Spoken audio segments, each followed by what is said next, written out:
नशे बहुत तरह के हैं, लेकिन माया का नशा बहुत भयानक।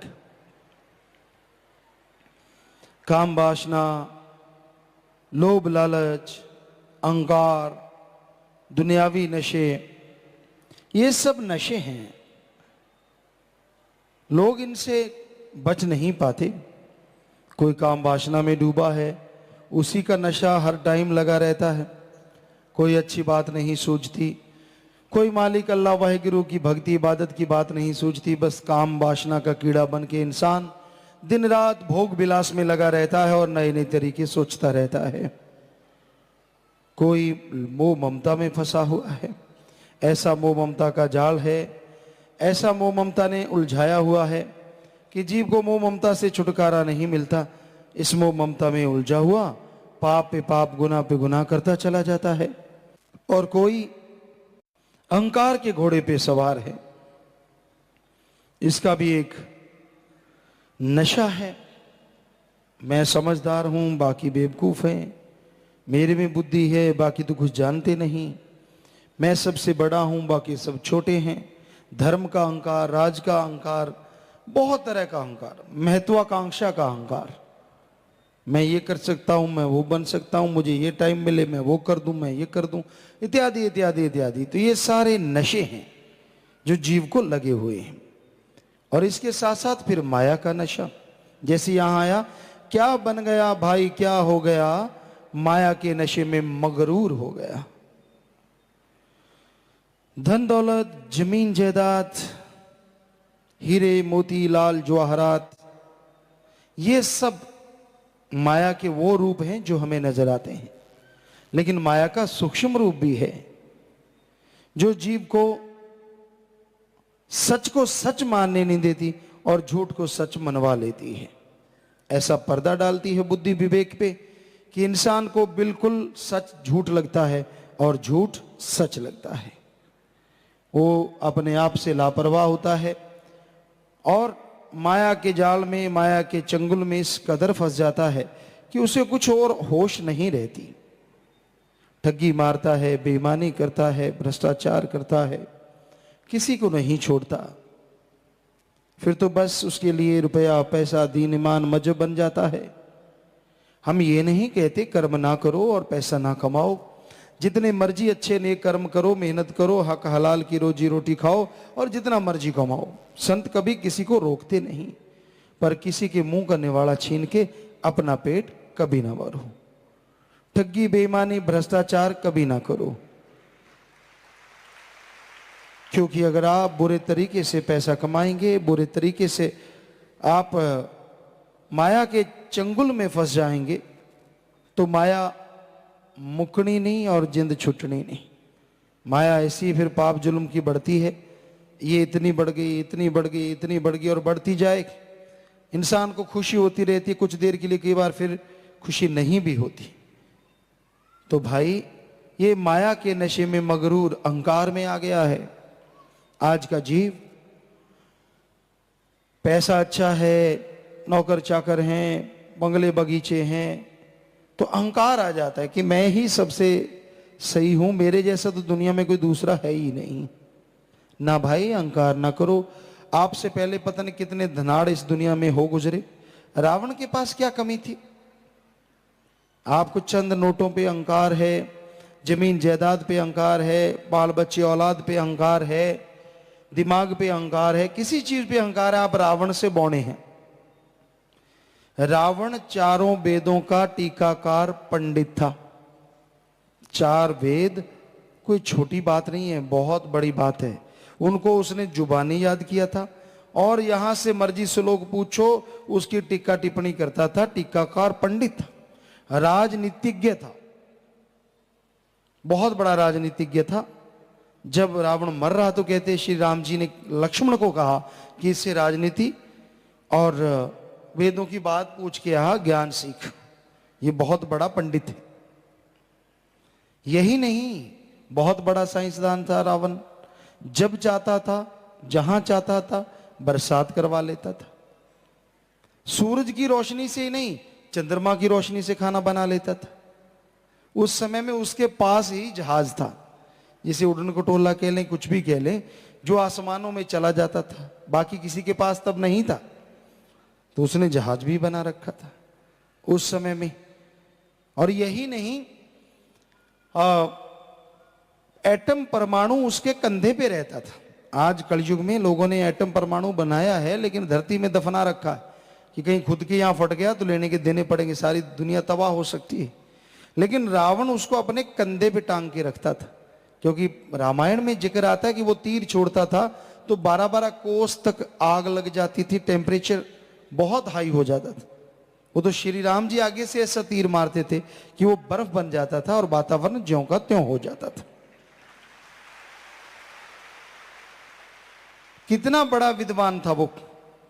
अगर पैसे की बात करें तो रावण के पास कितना पैसा होगा ये आप इस बात से अंदाजा लगा लीजिए।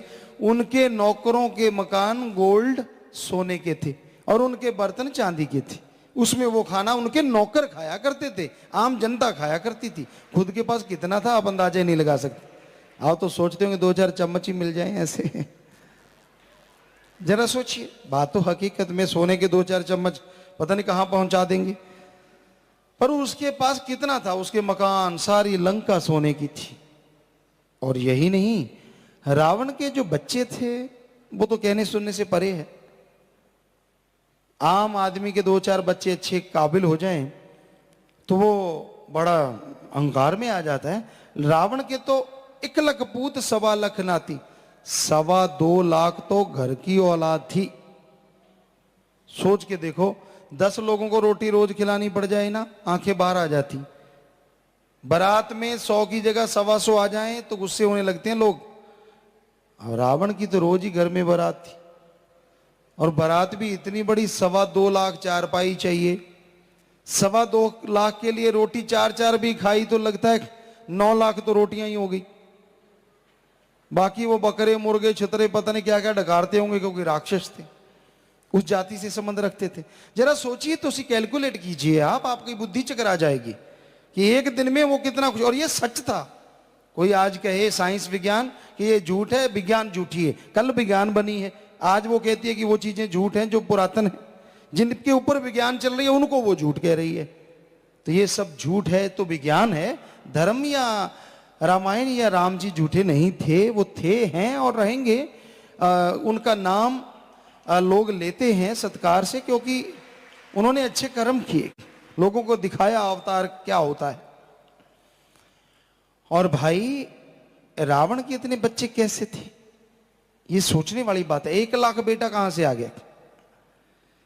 तो रावण सफल कोलोन ज्ञाता था, क्योंकि एक जगह जिक्र मिलता है कि सब लोग इकट्ठे होके श्री राम जी के पास गए और कहने लगे, जी हमसे नहीं ये रावण जीता जाता, हम इसके एक बेटे को मारते हैं, वैसे 10 और आ जाते हैं जिंदा होके, 10 को मारते हैं, वो अगले दिन जिंदा होके फिर आ जाते हैं। तो श्री राम जी मुस्कुराए, कहने लगे नहीं नहीं, ये वो जिंदा होके नहीं आते, असल में रावण के ज्यादातर बच्चे या सारे बच्चे ही एक दूसरे से बहुत ज्यादा मिलते हैं। एक दूसरे से तो क्लोन मिल सकता है लाख में तो, और उनको मायावी विज्ञानी कहा जाता था। तो इतने उसके बच्चे थे, पर उसने बुरा कर्म किया, अहंकार किया, मेरा कोई क्या बिगाड़ लेगा। मालिक का मजाक उड़ाने लगा। मालिक क्या कर लेगा, वो क्या चीज होता है, मैंने देवी देवताओं को अपने पांव तले रौंद रखा है, कोई कुछ नहीं बिगाड़ सकता। सीता जी को इसी अहंकार में उठाया तो 1 लख पूत 1.25 लाख नाती, तेरा वन घर दिया ना बाती। इतना कुछ करने वाले के एक अपना बेटा नहीं बचा जो दिया बत्ती कर सके।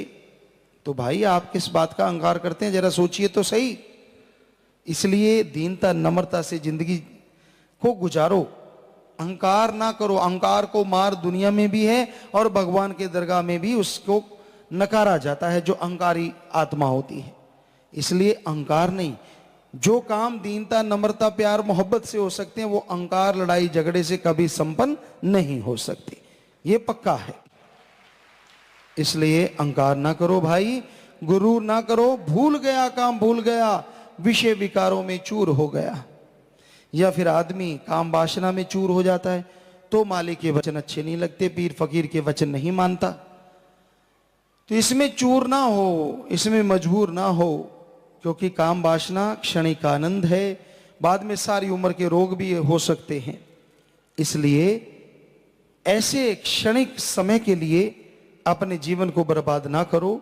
ठीक है, पति पत्नी का रिश्ता जायज है, जो समय बनता वो भी जायज है, लेकिन जो भोगों के कीड़े बन जाते हैं, जिनके लिए कोई रिश्ता नाता नहीं रहता, हर टाइम विषय विकार, हर टाइम काम वासना की बात दिलो दिमाग में चलती रहती है, तो ऐसे लोगों को राम नाम ही बचा सकता है अगर वो जपें तो, वरना वो इसके कीड़े बन के हमेशा के लिए अपने आप को, परिवारों को, कुलों को बर्बाद करते रहते हैं। सत्संग में चल के आना कोई आसान बात नहीं है, पर जो सत्संग में चल के आते हैं उन पे कृपा राम की होती है।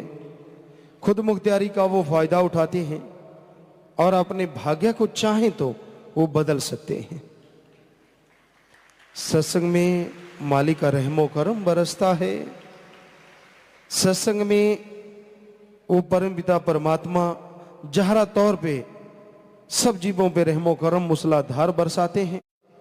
जैसी कोई भावना रखता है, श्रद्धा रखता है, विश्वास रखता है, वैसा उसकी झोली में दया में रहमत मालिक की खुशियां पड़ जाया करती हैं। सत्संग में चल के आए, वचन सुने और उन पे अमल करें। संत जो बात कहते हैं उसको ध्यान से सुनो, दीनता नम्रता से सुनो। अपने अहंकार को एक साइड में रख दो, अपनी खुदी, अपने गुमान को एक साइड में रख दो और संतों की बात दीनता नम्रता से सुनो। संत जीव का उद्धार करने के लिए संसार में आते हैं और भला करने की प्रेरणा देते हैं। संत बताते हैं कि काम वासना, क्रोध, लोभ, मोह, अहंकार, मन माया में आप उलझे हुए हैं, बुरी तरह से आप फंसे हुए हैं। इनसे निकलना है तो आप सुमरन करो। आदमी कहता है मेरे में तो मैं है ही नहीं, मेरे में तो अहंकार है ही नहीं। आज कोई होगा जिसमें अहंकार नहीं है। हमने देखा है और देखते हैं सतगुरु के रहमो करम से शायद ही कोई बचा है मालिक का प्यारा जिसके अंदर अहंकार ना हो। बात बात पे अहंकार टकराता है। आदमी के अंदर खुदी है कई तरह की। किसी को ऊंचे धर्म का अहंकार है तो किसी को राज पहुंच का, किसी को अपने धन दौलत जमीन जायदाद का अहंकार है तो किसी को अपनी औलाद का, किसी को अपनी अकल चतुराई का अहंकार है तो किसी को किसी गुण का, और किसी को मन का सूक्ष्म अहंकार है। अहंकार आज हर प्राणी के अंदर विराजमान है, विद्यमान है, सिवाय उनके जो मालिक के वचन मान के, मालिक के वचनानुसार चलते हैं, जो संत मालिक के वचन सुनाया करते हैं। वरना अहंकार बुरी बला है। आदमी झुकता नहीं, दीनता नम्रता धार नहीं करता। हर समय अहंकार, हर समय खुदी, हर समय मैं, बकरे की तरह मैं ही हूं, बस सब कुछ मेरे जैसा समझदार नहीं, मेरे जैसा अकल वाला नहीं, मेरे जैसे धनवान नहीं, मेरे जैसा चतुर चालाक नहीं, मेरे जैसा राज पहुंच वाला नहीं, मैं ही मैं, बस बाकी कुछ भी नहीं। तो ये अहंकार बुरी बला है। दीनता नम्रता धारण करो, अपने अंदर से खुदी को मिटा डालो, तभी मालिक की दया में रहमत होगी। इसके अलावा काम वासना, क्रोध, लोभ, मोह है, मन और माया है। ये भी बुरी तरह से जीव को भरमाते रहते हैं, भटकाते रहते हैं और जीव का पांव नीचे लगने नहीं देते। तो भाई दीनता नम्रता धारण करो। इन सातों बीमारियों को जो आपको लग चुकी हैं अपने तन से दूर करने के लिए अल्लाह वाहिगुरु मालिक के नाम का जाप करो। राम नाम के जाप से ही आपके अंतःकरण से इन सातों का मैल धुल जाएगा, इन सातों की बीमारियां कट जाएंगी और आप मालिक की कृपा दृष्टि के काबिल बन जाएंगे। और इन सातों से बचने का उपाय सत्संग में बताया जाता है। एक तो नाम जपो, मालिक की बनाई सृष्टि से निस्वार्थ भावना से प्यार करो, सेवा और परमार्थ करो और दृढ़ विश्वास रखो। ये वो चीजें हैं जो आपकी ओर निभाएंगी, जो आपको दया में रहमत से मिलाएंगी और आपके ऊपर रहमो करम हमेशा मूसलाधार बरसता रहेगा। सुमरन अति जरूरी है। ये घोर कलयुग है, मन इंद्रियां फैलाव पे हैं। कम से कम 15 मिनट सुबह शाम, आधा घंटा सुबह शाम, ज्यादा करो तो जितना ज्यादा करो उतना झोलियां दया में रहमत से भरो, वो तो आपके हाथ में है। पर कम से कम आधा घंटा तो मालिक का नाम सुबह शाम जपा करो। बाकी सारा टाइम आपके पास बातें करने को है, काम धंधा करने को है, चलो 15 मिनट सुबह शाम इसे यहां से शुरुआत कर लो। सुमरन जब तक नहीं करोगे मन काबू नहीं आता। चाहे कोई कुछ भी बन जाए, कुछ भी हो जाए, लेकिन मन को काबू अगर करना चाहते हो तो उसके लिए सुमरन करना अति जरूरी है। दृढ़ विश्वास के साथ सुमरन किया जाए, सेवा के साथ सुमरन किया जाए तो मन रुक सकता है, वरना मन नहीं रुकता भाई। ये इंसान को भरमाता रहता है, भटकाता रहता है। तो सुमरन आपको मिला किस लिए है? जाप करने के लिए। सुमरन कहीं रखने के लिए नहीं मिला, उसका जाप करो। जब भी आपका मन आप पे हावी होने लगे, सुमरन करो। दीनता नम्रता धारण करो।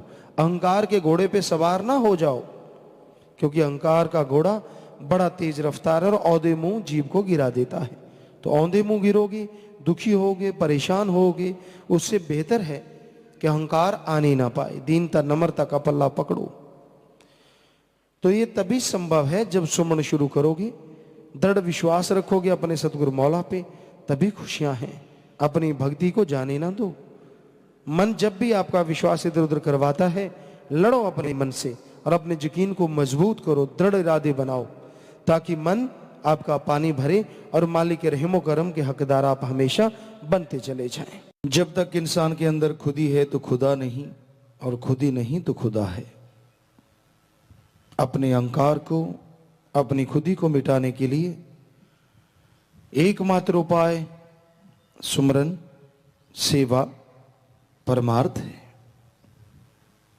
सेवा के द्वारा मन इधर उधर दौड़ने से रुकता है, लेकिन ख्याल ये रखना चाहिए जब भी आप सेवा के दरमियान आते हैं, सेवा करते हैं, तो सेवा ही करो। उसमें चुगली, निंदा, किसी की बुराई अगर आप गाते रहते हैं तो आपकी खुशियां लेश मात्र बच जाती हैं, बाकी चली जाती हैं। बैठे हो तो सुमरन करो, आंखें खुली रखो, आप सेवा करते रहो। भजन बोल लो या कोई मालिक की चर्चा कर लो, उस परमपिता परमात्मा के कोई रहमो करम की बात कर लो। लेकिन किसी की निंदा, किसी की चुगली, किसी की बुराइयां करना, ये वैसे भी महापाप है। और फिर सेवा की खुशी कहां से मिले? आप पूरी खुशी से खाली रह जाते हैं। इसलिए हर इंसान को ये चाहिए कि जब वो सेवा करता है तो लगन से करे। की गई सेवा फिर मन को रोकती है, फिर सुमन करोगे तो मन रुकेगा और मालिक के रहमो करम के हकदार आप बनते चले जाएंगे।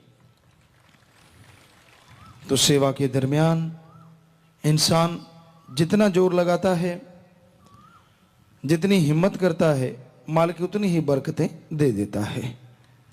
ये तो खुला भंडार उस परमपिता परमात्मा का कि जो जितना परमार्थ तन मन धन से करता है, दीन दुखियों की मदद करता है, निआसरों को आसरा, और जिनको कोई रखता नहीं उनकी संभाल करता है, तो मालिक भी उनकी और उनकी औलाद की और उनकी कुलों की संभाल करते रहते हैं। इसलिए सेवा में और सुमरन में अपने मन को लगा के रखो। जब भी मन इधर उधर दौड़ता है, इसकी लगाम खींच लो। और खींचने का आसान सा तरीका है, नारा लगाओ, पानी पियो, 5 मिनट सुमरन कर लो। बस मन 80-90% तो जरूर रुक जाएगा। फिर और तंग करता है, फिर और सुमरन कर लो, तो धीरे धीरे मन बिल्कुल ही रुक जाएगा कि इसके पास तो बड़ा जबरदस्त हथियार है, ये तो ऐसा होने नहीं देगा। तो मन के आगे हथियार फेंक देने। इंसानों की अलग अलग आदतें हैं, पर कई आदतें मिलती होती हैं। कईयों का मन रफाहत जाते हैं तब शैतान बना बैठा होता है, कोई नहाते वक्त यही सोचता रहता है, कोई सोते वक्त जब सो रहा है तब मन हावी हो जाता है, या सोने जा रहा है तब मन हावी हो जाता है। कुछ देख लिया, आजकल ज़्यादातर अजीबोगरीब चीज़ें चलती हैं, चाहे वो इंटरनेट है, टेलीविज़न है, बहुत सारी चीज़ों में जो कि मन की खुराक है, आत्मा की खुराक तो सत्संग अल्लाह वाहिगुरु राम का नाम है। तो इंसान उनमें खोए रहते हैं, उनमें फंसे रहते हैं। तो खुशी कहाँ से मिले, कैसे मालिक का रहमो करम बरसे। इन चीज़ों से अपने आप को अलग रखो। अगर मालिक का निरोल प्यार पाना चाहते हो, अगर चाहते हो कि उसकी तमाम खुशियाँ आपकी झोली में आ जाएं, तो आप वचनों पे अमल करना सीखो। शुरू से ही हम सबसे ये प्रार्थना प्रेर करते रहे कि भाई वचनों पे अमल करो, फिर देखो नज़ारे। और जिन्होंने अमल किया वो नज़ारे देख रहे हैं, और आने वाले टाइम में पता नहीं कितने गुणे बढ़ के वो नज़ारे बढ़ते जाएंगे। बात वचनों पे अमल करने की है। दिखावा नहीं चलता रूहानियत में, पाखंड है, वो ढोंग है। अगर आप सोचो कपड़े अच्छे पहनने से या बार बार सजदा नमस्कार आप करते हैं, उनसे लोगों पे प्रभाव पड़ जाता है कि भाई क्या भक्त है। पर सत्संगी को भी सोचना चाहिए कि उसका किसी भक्त से कोई लेना देना नहीं है, उसका अपने सतगुरु अल्लाह वाहिगुरु राम से है। तो आप फिसलोगे नहीं कभी भी जिंदगी में। जब आप भक्तों के पीछे ज्यादा लगने लगती हो ना, आपको क्या मालूम कौन सा भक्त सही है कौन सा गलत है। क्योंकि आज आप देखते हैं कैसा घोर कलयुग है। थोड़े से दिखावे में लोग कितने पल में खिसक जाते हैं। काम वासना क्रोध लोभ मोह अहंकार मन माया में कैसे फिसल जाते हैं। तो आपका प्यार अल्लाह से है, उसके फकीर से है, सिर्फ उसी से ही रखो। ये भक्त बड़ा है, ये छोटा है, आप खुद ही दर्जे देने लग जाते हो। कभी संतों ने किसी को कहा है कि ये नंबर 1 है, ये नंबर 2 है? कभी सुना आपने? साईं जी ने कहा हो, बेपरवाह जी ने कहा। वो नाम वैसे रख देते थे खुशी में मस्ताना जी महाराज, देखने के लिए कि भाई देखते हैं ये कितने कहाँ खड़ा है। तो जैसे उसको थोड़ी मान बढ़ाई देते, वो आप ही बन के बैठ जाता, मैं वो हूँ, 1000 हूँ, 500 हूँ, 700 हूँ, पता नहीं क्या क्या। तो वो अजमाते थे। आज अजमाने का युग नहीं है, आज तो घोर कलयुग है, भयानक घोर कलयुग। क्योंकि बेपरवाह जी के वचन थे। तो आप किसी भक्त पे मोहित ना हो, चाहे वो कोई भी हो या कुछ भी हो। क्योंकि सतगुरु सिर्फ सतगुरु होता है, पीर फकीर सिर्फ पीर फकीर होता है। बाकी आसपास या कोई ऐसे रखने वाले, ऐसा नहीं होता कि वो कोई भगवान बन जाए, वो आम आदमी ही होते हैं। इसलिए उनको बस ज्यादा मान बढ़ाई दे के, ज्यादा पाँव के हाथ लगा लगा के, साथ में तो उनका बेड़ा गर्क जिनके आप पाँव के हाथ लगाते हैं, साथ में खुद की भक्ति खत्म। क्योंकि आप झुकना है तो सतगुरु अल्लाह वाहिगुरु राम की याद में झुका करो कि मालिक तू दया का सागर है, तू ही है सब कुछ।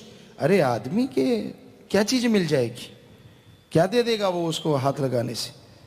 कुछ भी नहीं, बल्कि आपकी भक्ति चली तो चाहे जाए।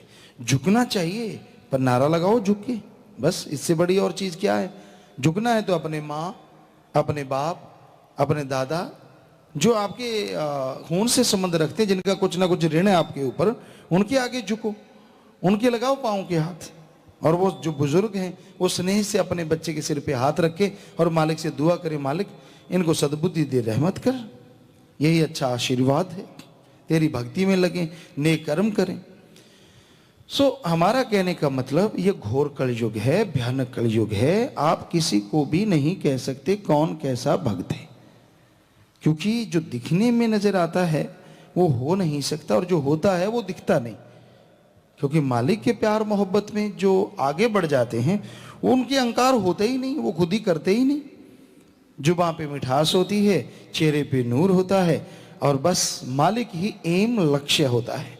ये नहीं फलां धींकड़ इंकड़ विंकड़, ऐसा कुछ नहीं होता कि मेरा कौन है, मेरा यार कौन, मेरा दोस्त कौन, मेरा फलां कौन। क्यों? क्या उनके लिए आपने मालिक से प्यार पाया है? सोचो जब नाम लिया किससे लिया, सोचो जब प्यार बढ़ा तो किससे बढ़ा। फिर आप ये क्या करने लगे हैं, कौन सा कचरा जमा करने लगे हैं, किस किस को यार दोस्त बना रहे हैं। तो भाई वचनों पे तो पक्का रहना पड़ता है। जत्सत का जो पक्का होता है मालिक खजाने उसे ही बख्शते हैं। दिखावा या ऐसा करने से वो खजाने नहीं मिल सकते। तो दृढ़ विश्वास, दृढ़ यकीन रखो और सुमन करो, सेवा करो, ताकि दृढ़ विश्वास हमेशा बना रहे। किसी आदमी की कभी ना सुनो, उससे ज्ञान लेके बताओ क्या कर लोगे। क्योंकि सतगुरु पीर फकीर की ड्यूटी मालिक उनके सतगुरु दाता रहबर लगाते हैं और वो रोजाना ही ज्ञान करते हैं। अगर उनका ज्ञान आपके भेजे में नहीं घुसता तो आदमी का ज्ञान आपको कोई खुशियां नहीं बख्श सकता। क्योंकि पीर फकीर के ज्ञान में तो एक बात में भी 100 रहमत छुपी होती है, पता नहीं उसमें क्या मिल जाए। इसलिए भाई किसी आदमी के सामने आप अपना ज्ञान ना तो दिखाओ। हाँ, कोई नया जीव है जिसने नाम नहीं लिया, वो मालिक की चर्चा सुनना चाहता है तो उसको सुनाओ, तब तक जब तक वो नाम ना ले ले। और जब नाम ले लिया तो कहो सुन भाई, अब फकीरों की सत्संग सुन, मैंने तो आपको वहां जोड़ दिया जो जिससे मेरे को सब कुछ मिला है, तू सुनेगा तुझे मिल जाएगा, दैट्स ऑल। जब आप आपस में ज्ञान गोष्ठ करते हैं ना, उसमें मनमता बहुत होता है, अपनी मान बढ़ाई, अपने नंबर बनाने, मैं ये हूं, मैं वो हूं, मैं फला हूं। हाँ, किसी सत्संगी का, बहन भाई का मन खराब कर रहा है, मन तंग कर रहा है, तो उसे समझाना, उसे ज्ञान देना सेवा है, जायज है कि नहीं भाई ये गलत है तेरे लिए, तू गुमराह हो रहा है, ये तेरे लिए गलत है। ये भी एक बड़ी महान सेवा है, ये करते रहना चाहिए, लेकिन बिना वजह कभी भी ऐसा नहीं करना चाहिए। यारी दोस्ती धर्मों में, पवित्र ग्रंथों में लिखा, कचड़ियां तोड़ ढूंढ सज्जन पकड़ा। कि जो कच्चे हैं, जो खुद का ही नहीं, जिनको भरोसा, क्या पता मन चलता चलता कब किधर हो जाए, इधर की हवा इधर बह गया, उधर की आई उधर बह गया। इसलिए पकड़े, यानी वो सतगुरु अल्लाह वाहिगुरु राम से अपनी दोस्ती मित्रता बना के रखो, तो दोनों जहान में वो मित्रता कभी भी छूटेगी नहीं और मालिक के रहमो करम से माला माल होते रहोगे। सत्संग ऐसी जगह, यहां आके इंसान को अपने अल्लाह वाहिगुरु गॉड राम की याद आती है। दुनिया में कहीं भी और आप जाते हैं, बिजनेस कारोबार की, बाल बच्चे परिवार की, अच्छे बुरे व्यवहार की समझ आती है, लेकिन सत्संग एक जगह होती है, यहां अपने कसम अल्लाह वाहिगुरु राम की याद आती है। जिस भी धर्म को आप मानते हैं, जिस धर्म का पहनावा पहनते हैं, क्या वाकई आप उस धर्म के अनुसार चलते हैं? यह सत्संग में आके समझाती है। धर्म कहते हैं इंसान के लिए बहुत से कार्य हैं जो रोजाना करने चाहिए, लेकिन दिन की शुरुआत अल्लाह वाहिगुरु राम गॉड की भक्ति इबादत से करनी चाहिए। हिंदू धर्म में सुबह का समय 2 से 5, जिसे ब्रह्म मुहूर्त कहा गया, सिख धर्म में इसी समय को अमृत वेला कहा गया, इस्लाम धर्म में इसी समय को बांगे वक्त या फर्ज कहा गया, इंग्लिश फकीर इसी समय को द गॉड्स प्रे टाइम कहा गया, और नासा साइंस केंद्र इसी समय को कहता है इसमें ऑक्सीजन प्योर और मोर होती है, अगर मेडिटेशन करोगे तो विल पावर जल्दी बढ़ेगा, सक्सेस आपके कदम चूमेगी।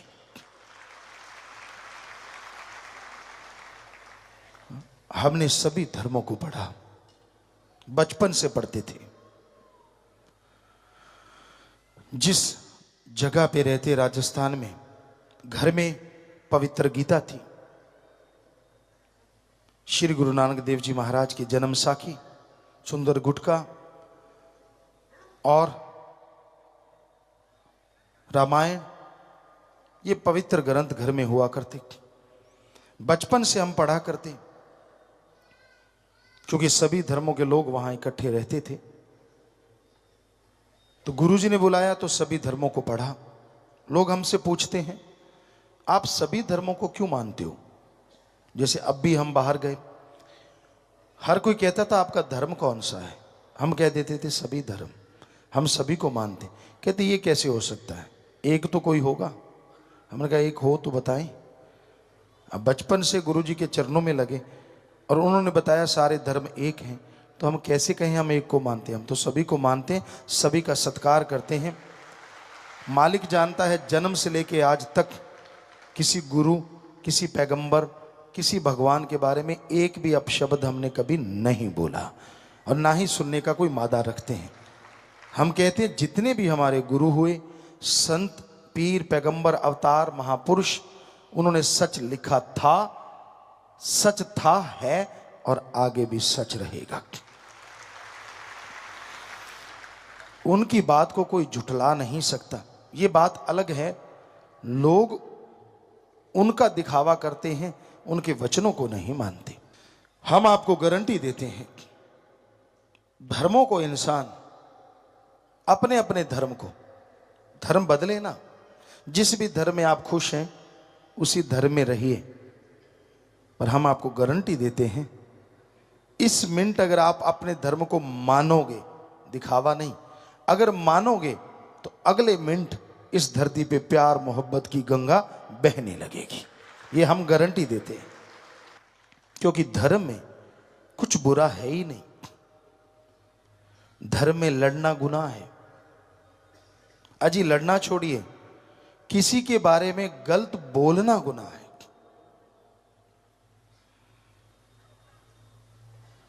आप मां बाप को बुरा कहते हैं, उनकी निंदा करते हैं, अपने दादा की, दादी की निंदा करते हैं। ठीक है वो बुरे कर्म करते होंगे, ठीक है उनका रास्ता सही नहीं होगा, ये बात हम आपकी मान लेते हैं। लेकिन अगर आप उनकी निंदा दूसरों के सामने करते हैं, लोग क्या कहेंगे? आप भी तो उन्हीं का खून है। अगर वो बुरे हैं तो आप अच्छे कहां से हो सकते हैं? कभी सोचा है आपने इस बारे में? इसलिए तो धर्म कहते हैं निंदा भली किसी की नाही, मनमुख मुग्ध करन, मुंह काले तिन निंदका, नरके कोर पवन। गुरु सहवानों के पाक पवित्र वचन। रामायण में क्या लिखा है? पवित्र रामायण में, पर निंदा 100 गौ घात समाना। अपने को छोड़ के किसी और की निंदा करते हो, यही गुरु सहवान कह रहे हैं। और यही पवित्र रामायण में भी लिखा है कि अपने को छोड़ के किसी की निंदा करते हो, मनमुख, आप मन के कहने चलने वाले हो, किसी गुरु धर्म को नहीं मानते, मनमुख उसे कहा जाता है। मुग्ध, मूर्ख, करन, मुंह काले तिन निंदका, नरके को हुर पवन। तो फिर आप करते क्यों हैं? अगर आप धर्म को मानते हैं तो ये बताइए किसी दूसरे के बारे में एक भी अपशब्द कहने का हक आपको किसने दिया है? जरा बताइए। धर्म तो कह रहे हैं निंदा करनी ही नहीं।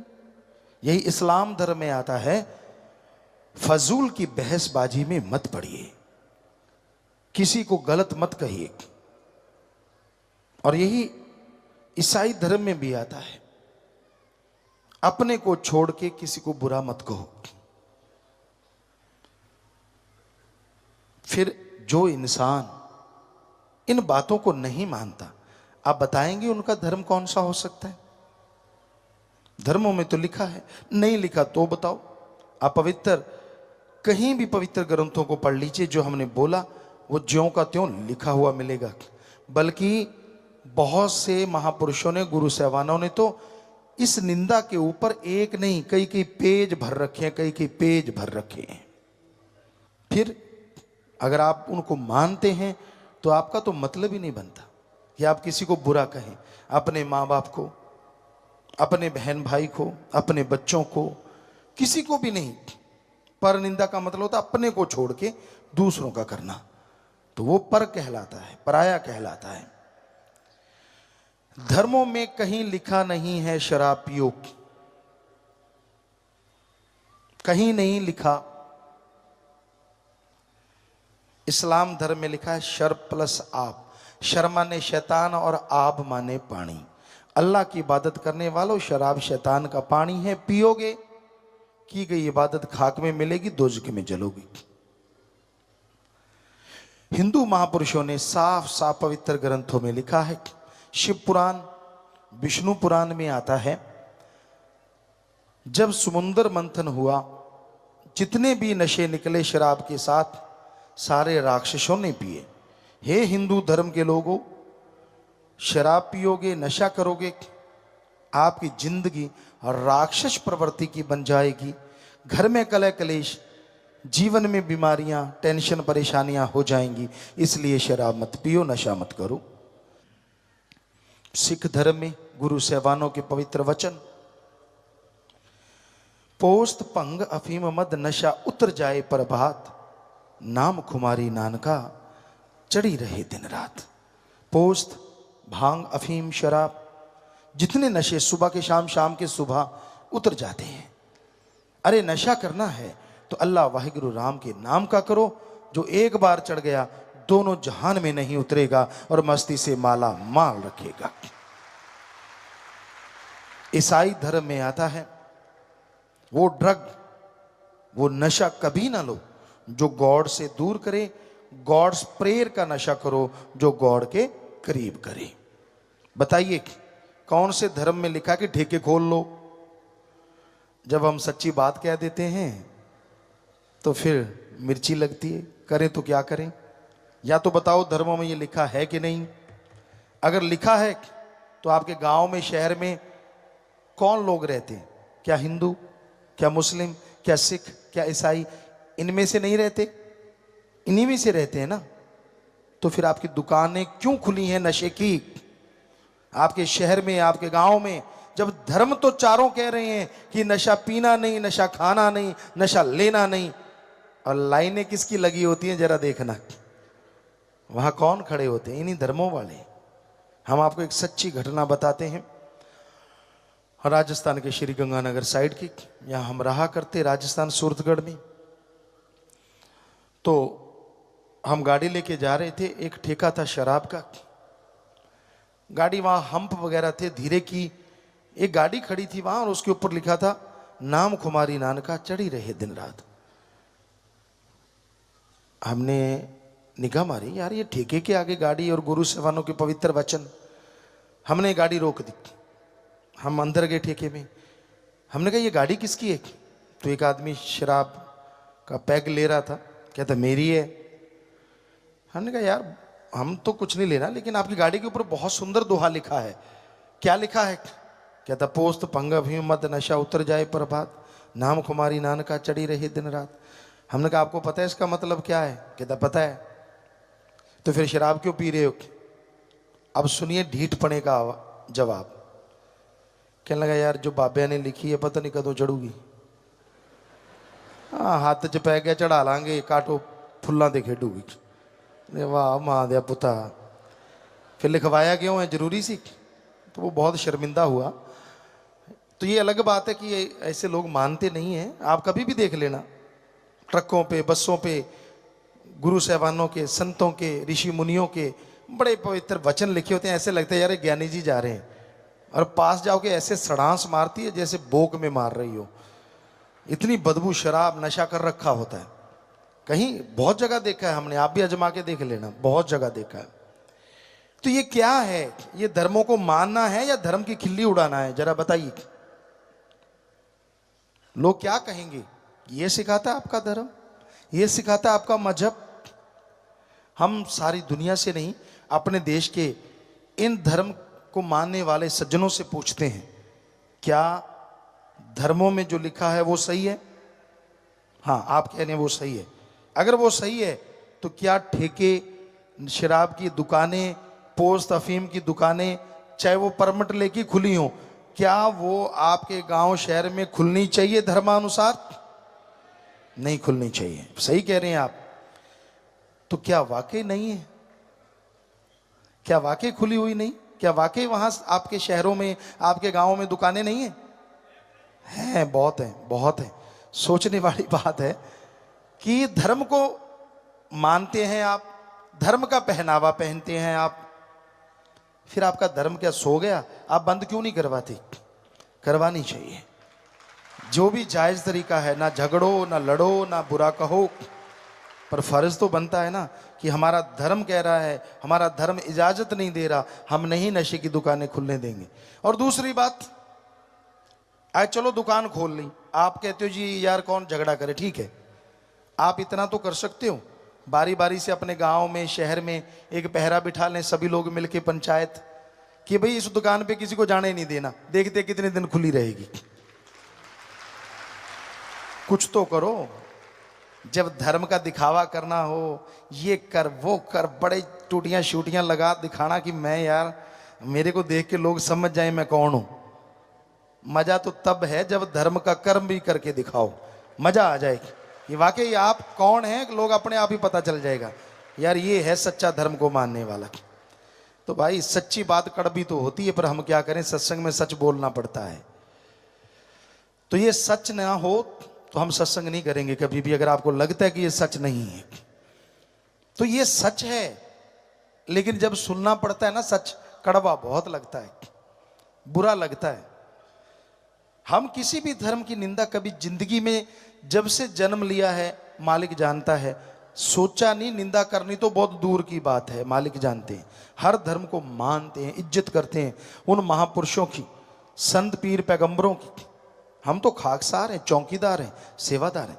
चौकीदार रात को हुक्का मारता, हम वो चौकीदार हैं दिन रात आवाज देते रहते, अरे जाग जाओ, अरे धर्म को मान लो, अरे सुख मिलेगा, शांति मिलेगी। हाथ जोड़ जोड़ के प्रार्थना करते हैं। और ऐसा तो कोई सेवादार कर सकता है, चौकीदारी कर सकता है, तो वो हम तो करते रहते, हम अपनी कोई बढ़ाई नहीं देते। पर आपको फिर भी बुरा लगता है तो क्या किया जा सकता है, क्योंकि राम नाम का डंका बजाना फकीर का काम होता है, लोगों को सचेत करना रूहानी सूफी संत का काम होता है। जैसा टाइम चल रहा है उसके अकॉर्डिंग व्याख्या करना, उसके अकॉर्डिंग लोगों को समझाना। गू का मतलब होता है अंधकार और रू का मतलब होता है प्रकाश। रूहानी सूफी गुरु पीर फकीर क्या सिखाते हैं कि जो अज्ञानता रूपी अंधकार में ज्ञान रूपी दीपक जला दे, वो सच्चा पीर फकीर गुरु होता है।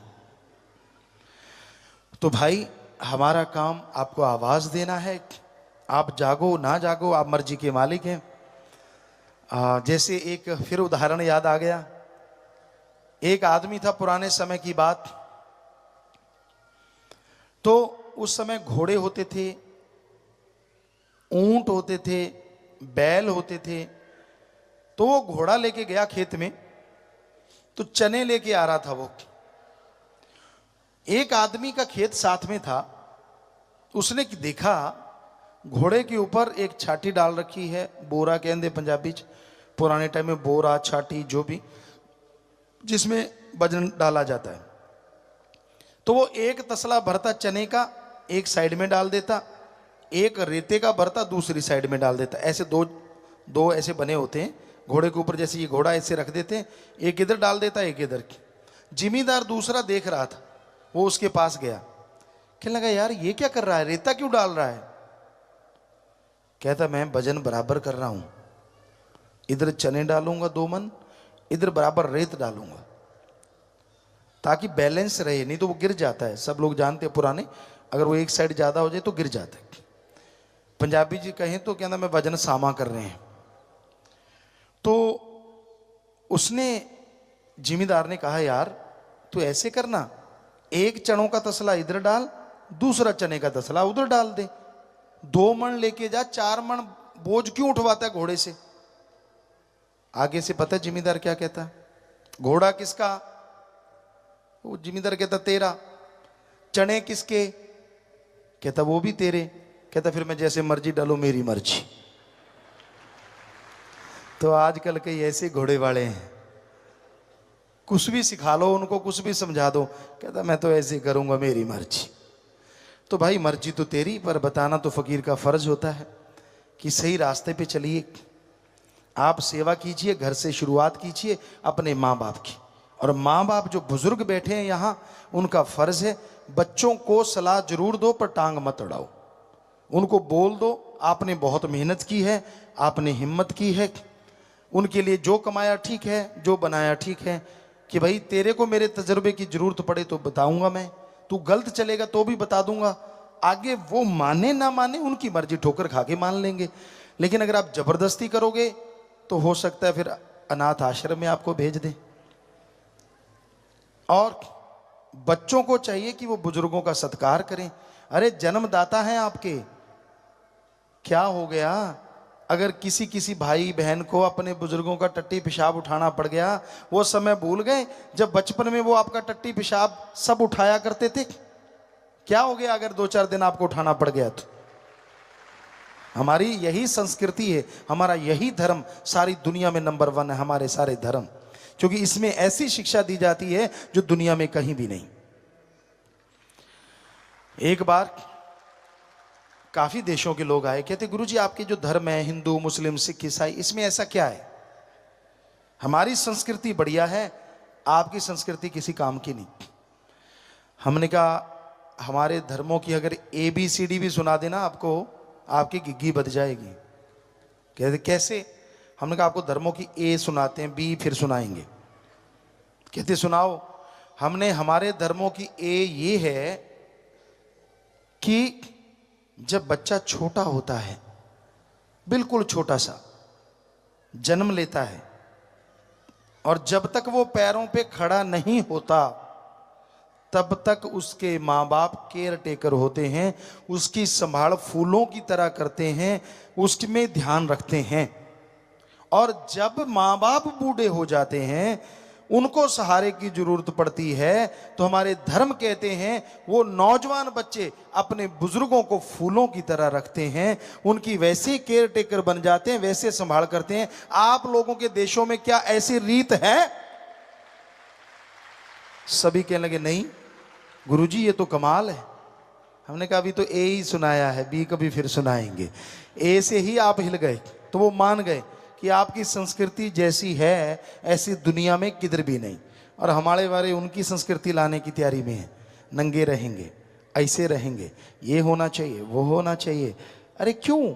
जब हमारी संस्कृति इतनी रिच है, इतनी महान है, हमारे गुरु पीर पैगंबर महापुरुषों की देन है, हम क्यों किसी की नकल करें? बल्कि उनको मोल्ड करें कि वो हमारी संस्कृति को अपनाएं, ताकि पूरी दुनिया का ये भारत देश हमारे धर्म गुरु बन जाए। तो यही हकीकत है, पहले हम अपनाएं अपने धर्मों को, पहले हम चलें उनके अकॉर्डिंग, फिर ही दुनिया के लोग अनुसरण करेंगे ना। तो कभी भी अपने माँ बाप की, अपने बहन भाई की, अपने बच्चों की निंदा मत किया करो। कई बुजुर्ग लग जाते हैं, मेरा तो बेकार, मेरा तो फलां, मेरा तो धिंकड़। ठीक है, आप गुबार निकाल रहे हैं, वो नहाते टाइम भी निकाल सकते हो, टॉयलेट में जाके भी निकाल सकते हो। कई बच्चे पत्रिका पढ़ते ही हैं वहां बैठ के, तो आप उसकी बजाय वहां गुबार निकाल सकते हो, कम से कम कुछ सुनेगा तो नहीं, आप हल्के हो जाएंगे। लेकिन दूसरों को अगर आप अपने बच्चों की भी निंदा करते हैं तो लोग कहेंगे यार हम क्या करें, आपका ही खून है, फिर क्या जवाब है आपके पास? तो ठीक है, उनको वो बिगड़ गए हैं, गलत रास्ते पे चल रहे हैं, मानी बात, आप सही हैं, लेकिन गाते फिरने से वो सुधरेंगे नहीं, बल्कि उनको सुधारने के लिए आप प्यार से, मोहब्बत से प्रयास कीजिए, तो यकीनन वो चेंज होंगे, यकीनन उनमें बदलाव आएंगे। तो कभी किसी को बुरा ना कहा करें, ना अपनों को ना दूसरों को, क्योंकि दूसरों की तरफ यूं उंगली उठाते हो, एक उंगली किसी और की तरफ, 3 उंगलियां खुद की तरफ उठ जाती हैं। कि जो दूसरों को बुरा कहते हो, क्या आपने जिंदगी में कोई बुराई नहीं की? अगर आपने की है तो फिर दूसरों को बुरा कहने का हक आपको किसने दिया है? ये सिखाते हैं हमारे धर्म। जो चीज आदमी गाता है वो चली जाती है, जो चीज आदमी दूसरों की गाता है वो अंदर आ जाती है। यानी खुद की जो गाओगे वो अंदर से चली जाएगी, दूसरों की गाओगे तो वो अंदर आ जाएगी। इसलिए दूसरों में गुण देखो और उनको गाओ तो वो आपके अंदर आ जाएंगे, और खुद के अवगुण गाओ ताकि वो चले जाएंगे और आप गुणवान बन जाओगे। अल्लाह वाहिगुरु मालिक की दरगाह में खुशियां लोगे, इस धरती पे स्वर्ग जन्नत से बढ़ के नजारे लूटोगे, मालिक के रहमो करम के हकदार बन जाओगे।